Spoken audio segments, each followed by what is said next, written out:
to get in the way. Keep your head still. Also remember, when the head is still, visual acuity is 5 times greater than when the head is moving.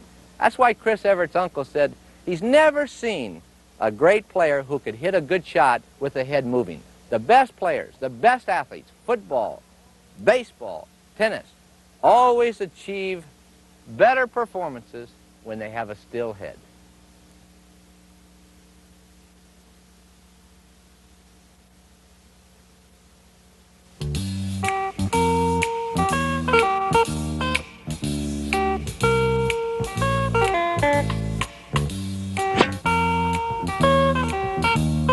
Having trouble with your service toss? I'll bet you may have this problem. I'll bet you're throwing the ball really high in the air rather than really low. If you throw the ball really high, the ball could go all over the joint. You're going to have all kinds of problems. But if you throw the low toss, you only have to throw it about 20 inches out of your hand, and the chances are you're going to have a much more accurate service toss. People say, yeah, man, but how can I do that? I got to throw the ball up in the air, I got to go all the way back, scratch the back, turn the body, all that kind of stuff. There's not sufficient time. But here's the secret. When you have the problem of the lousy toss and the ball's too high, simply make this left hand follow the right hand. It's this kind of look. Now you see you don't have to rush this because this has gone nowhere.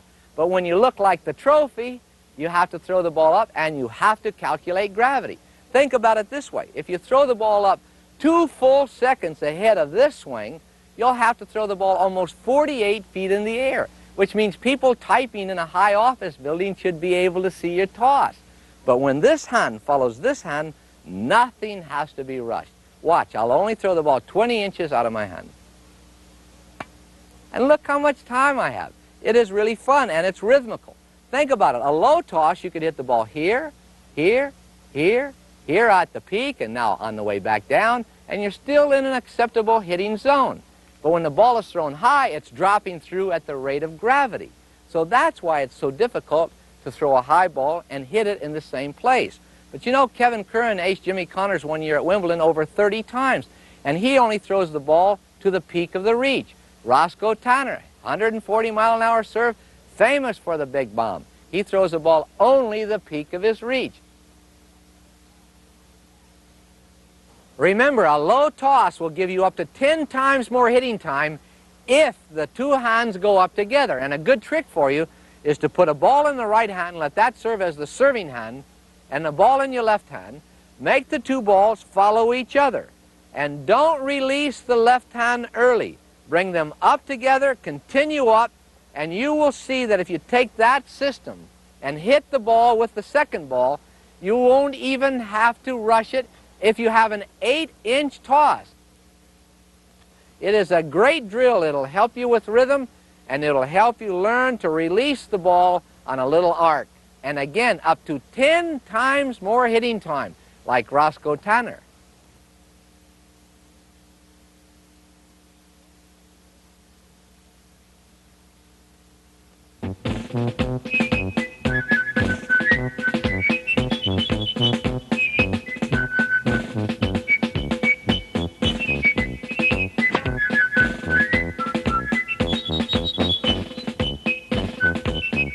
Having problems getting power on your serve?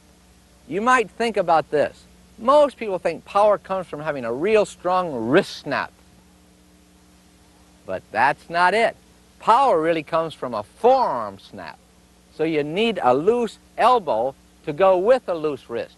We took some of the top players in the world, calculated 100 serves, and we found almost no wrist movement just before impacting the ball. It all comes back in here, more wrist at this point, but up at the top, it's forearm twisting. As a matter of fact, the hand never makes this movement. The hand makes this movement. It pronates. Well, you've got to have a loose elbow. So we see people come back to serve, the elbow gets tight, and they swing this way. And they think it's in the wrist. But you see, if the arm is stiff and you try to snap the wrist, you can't get power. As a matter of fact, most people who try wrist hit themselves in the thigh. Now, can you feel a loose elbow? Well, the problem on the serve is sometimes when you go back here, the racket gets out of your peripheral vision. And when it gets out of your vision, you can't see what's going on. So people swing like this, and we'll say, man, take a look. Didn't you see your elbow was tight? Didn't you feel it? And they go, look, I'm just happy to be alive. Well, I'm telling you right now, you've got to think spaghetti. So when you get ready to serve, look at some of those top players. They may get like this at first, but then they start to loosen up. You want a loose elbow, a loose arm, so that when you stop the body, the arm can snap. So watch this one. Very relaxed, loose arm, loose forearm, loose hand. Look at that power system. It all comes from being loose.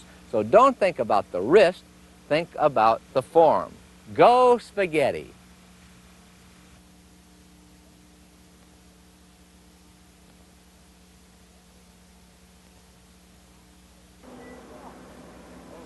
If you're having trouble getting power on your serve, here's another tip that just may solve that particular problem.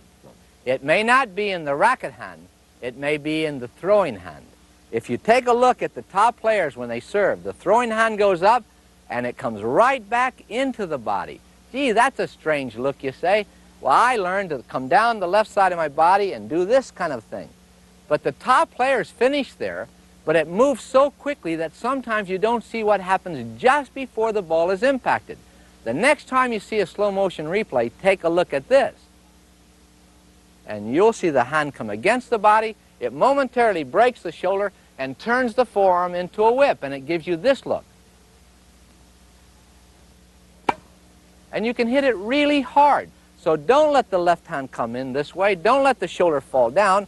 Make sure that you turn, break the body, snap the ball, and then fall in. And you're going to get so much power, it's scary. But again, the secret may be not in this hand. The secret is in this one. Make the break. Baseball pitchers do exactly the same thing. They throw the ball, the left hand comes in like this to the body. Watch. So take a tip from the Major League Baseball pitchers. Break the shoulder with the non-hitting hand.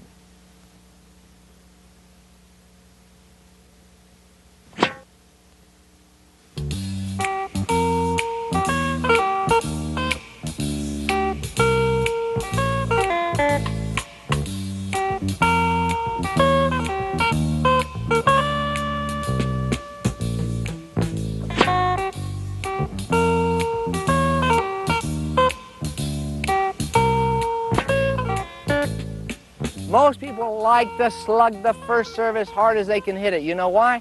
They remember the one that went in 1938 and aced the guy. But they haven't aced anybody else since that date. And the second one, if they don't ace them, always comes over a little helium ball. I say that most people lose on the serve because they have a lousy serve. You're better off to have two medium-pace serves than you are to have one bomb and one balloon. So why don't you try this? Think about two medium-pace serves, try to get to rhythm, try to work on your serve so that they're both a little similar, and think of it this way. Can you get good enough with two serves to get one in out of two? That's a 50% average, and I'll bet you can. I'd much rather see a medium-pace serve than that, or this. Why not two of these? That's better than nothing.